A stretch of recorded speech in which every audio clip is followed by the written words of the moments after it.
be salt and light to all those that we encounter. Let us be salt and light to all that we talk to and lahat na makakasama natin.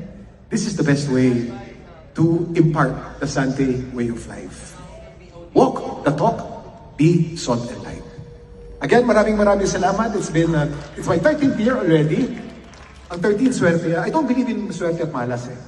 Ang minamalas yung tamad. Pag naniwala ka sa malas, malas ka.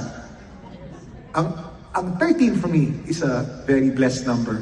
And I know that this 13th year of mine in Sante will be more successful. Mas magiging magaling tayo, mas magiging mahusay tayo, mas makakabenta tayo, mas marami. Mas lalayo pa tayo sa pagiging number 1 natin. Maraming salamat, Joey. Maraming salamat sa ating board of directors. Ilang taon po na kayong kasama. Maraming salamat sa aking Sante family. And here's looking at 13 years more. Magkita-kita tayo ulit sa isang taon at sa 26th year, 26th anniversary natin. Maraming salamat. Magandang hapon sa inyo lahat.